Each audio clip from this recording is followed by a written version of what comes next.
Hai, Assalamualaikum dan selamat sejahtera saya ucapkan kepada anda yang sedang menonton video Track the Progress untuk usia 6 hingga 10 tahun. Anda bersama saya Oti Aisyah Rozali dalam modul Kickstart Go Cilik. Okey, kalau anda sudah berada di sini maksudnya anak anda sudah berusia di antara 6 hingga 10 tahun. Dan untuk pengetahuan anda, Track the Progress ini adalah milestone checklist yang saya ambil daripada buku Target 5. Okey, dan anda boleh tengok saya akan explain satu demi satu dalam list setiap progres perkembangan yang kita kena check untuk anak usia ini. Okey, kalau anda ada anak usia 6 hingga 10 tahun, kalau anak anda usianya dalam 6 ke 7, saya sangat galakkan anda untuk tengok juga video-video yang usia yang belakang, usia 5, 6 dan juga 4, 5 untuk pastikan tiada sebarang keciciran dalam perkembangan anak anda. Okey, so kita tengok dekat dalam ni, pastikan anda dapat e-book ni juga dekat dalam anda punya modul sebab by default anda memang dapat lah because this is part of the module. So kalau tak dapat, pastikan anda contact admin kami ya. Okey, ini adalah The Gymcademies, tim yang bertanggungjawab untuk menyediakan modul ini khas untuk anda. So kami ada 2 orang occupational therapist dan 2 orang physiotherapist dalam tim kami. So kita dah kumpulkan modul ni, kita dah berusaha dan berbincang bersama untuk menyediakan satu modul yang komprehensif untuk anda. Komprehensif tapi praktikal. Dalam modul ni kita memang pentingkan practicality supaya anda boleh terus buat dengan anak. So lepas habis dengan video ni atau sambil dengan video ni, terus tanda mana-mana yang anak anda ada dan terus check it out kenapa ada yang anak anda tak ada. Check dalam progress yang sebelum ni. Okay? Alright, so kita tengok perkembangan bermain untuk usia 6 hingga 10 tahun. 6 hingga 10 tahun anak akan mula ada hobi. This is interesting kan? Anak akan mula develop hobi. Yang ni kita selalu terlupa. Kadang-kadang kita tak tahu sampai anak umur 8 tahun pun kita tak tahu anak kita minat apa. Sebab kita tak develop hobi anak kita, kita kurang berikan pendedahan kepada mereka. Okay? So apa yang kita kena buat? Kita check perkembangan dan progres anak kita. Berikan pendedahan, bukan paksakan hobi. Berikan pendedahan, anak yang akan pilih apa aktiviti yang dia nak jadikan sebagai aktiviti hobi yang dia suka buat berulang kali. Okay, so dalam usia ni anak akan ada perkembangan daripada sudut play with rules, sport play, hobi dan craft dan juga social play. Okey, kalau kita tengok dalam play with rules, alright, anak akan suka bermain permainan komputer yang memerlukan pemikiran abstrak. Bukan yang main lari-lari, lompat tu tak, itu tak seronok, tak best, tak thinking. Okey, permainan yang memerlukan pemikiran abstrak macam permainan IQ, macam permainan permainan yang anak kena fikir macam mana cara nak selesaikan puzzle. Alright, so permainan yang kena berfikir. Okay, ada banyak sebenarnya computer game yang macam tu, which is kita jangan selalu sangat bagi anak main permainan melalui kita punya handphone sebab most of the time anak akan pilih permainan yang lari, lompat, tak membantu anak kita dan fast visual stimulation adalah tidak membantu anak untuk lebih fokus. Okey, berikan permainan yang memerlukan pemikiran abstrak.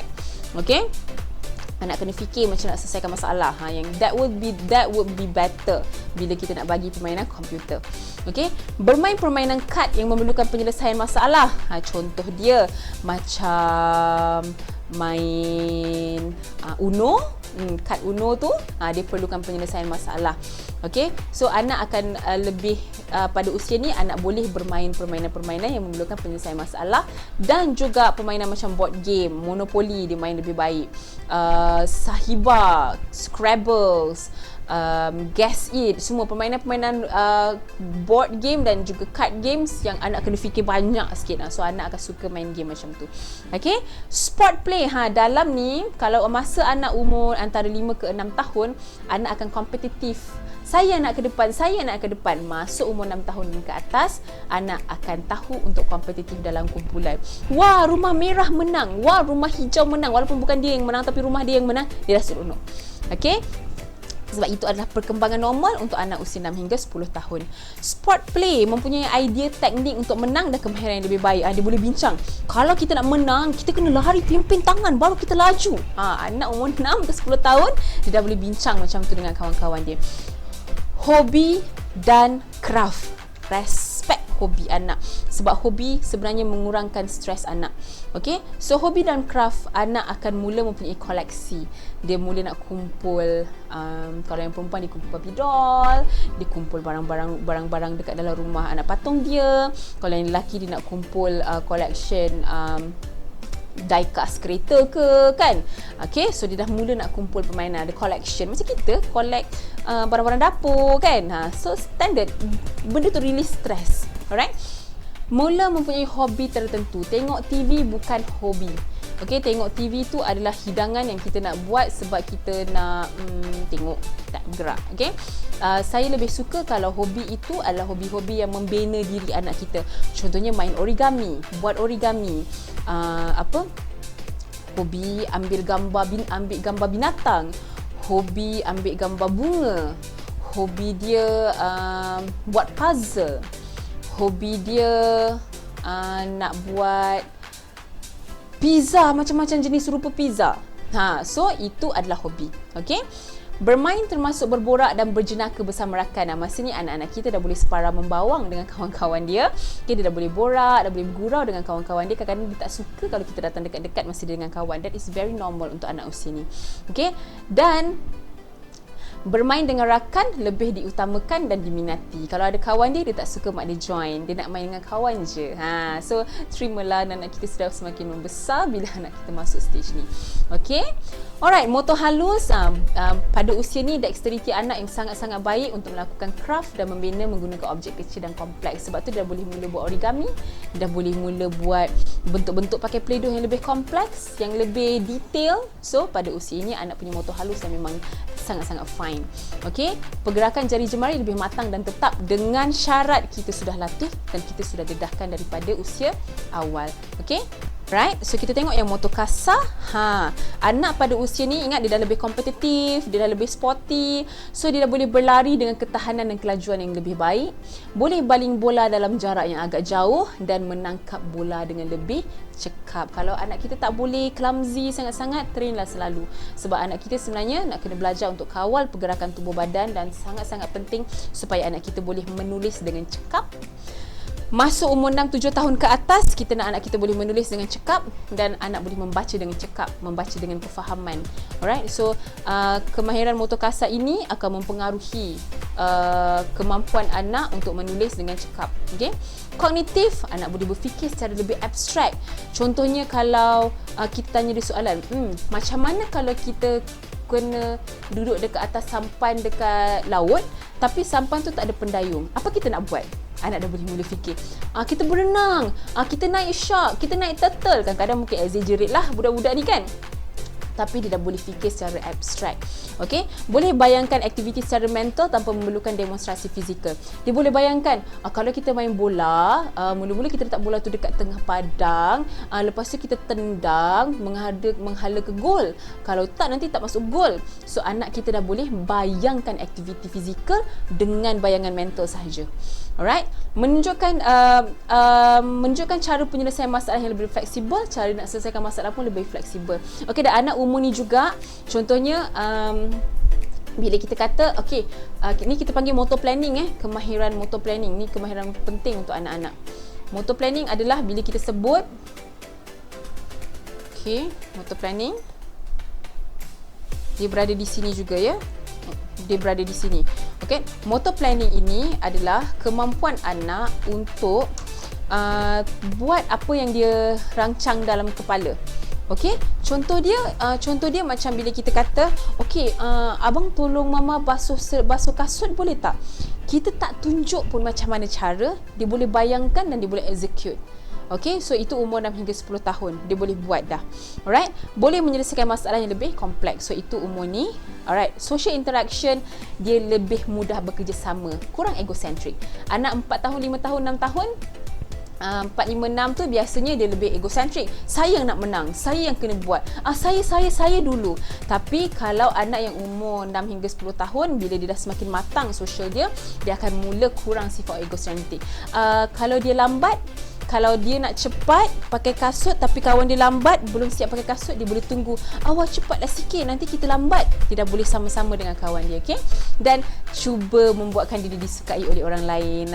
Kita pun mulalah start, nanti dia start ada geng. Nanti kita kena start jagalah. Kita kena start pula jaga anak kita punya social circle dia macam mana, okey? Boleh mengawal perilaku dan kurang impulsif. Umurnya anak memang dah kurang sangat lasak dan dia tahu kalau pergi kedai dia tak boleh jerit. Kalau jalan dekat dalam kereta dengan ayah dia, dia kena duduk elok-elok. Okay? So dia dah boleh kawal perilaku dan dia dah kurang impulsif. Okay? Kalau anak masih impulsif ataupun anak masih terlalu lasak pada usia 6 hingga 10 tahun, saya cadangkan untuk bawa berjumpa dengan terapis ataupun pakar kanak-kanak untuk kita pastikan jika anak kita sebenarnya ada tanda-tanda atau ciri-ciri hyperaktif ataupun tidak. Okay? Alright, it's okay. Check sahaja. Check sahaja. Jangan deny jika kita nampak tanda-tanda pada anak kita. Check sahaja. Sebab bila kita ambil tahu lebih awal dan sekiranya memang anak kita perlukan bantuan, maka kita akan mempunyai masa yang lebih cepat dan milestone yang kurang banyak untuk dikejar. Okey, milestone sangat-sangat penting untuk kita kuasai, untuk kita betul-betul faham dan kita perhatikan pada anak kita. Okey, urus diri anak. Anak umur ni memang dah boleh buat benda banyak sendirilah. Okay, anak umur ni dah boleh mandi sendiri tanpa bantuan. Dah boleh cuba pelbagai jenis makanan dan makan dengan cermat. Dah tak tumpah-tumpah sipas-sipas sangat ya. Boleh siapkan makanan mudah. Boleh sapu jam dekat sandwich. Boleh tuang sendiri cereal dengan susu dekat dalam mangkuk. Okay? Boleh tuang air dalam gelas. Cuba bagi anak. Okay? Boleh melaksanakan tanggungjawab rumah tangga yang mudah, house chores, tanggungjawab rumah tangga. Kita kata, okey, Tufail, abang punya kerja setiap hari adalah untuk susun kasut dekat rak kalau adik tak susun. Okey, dia boleh susun.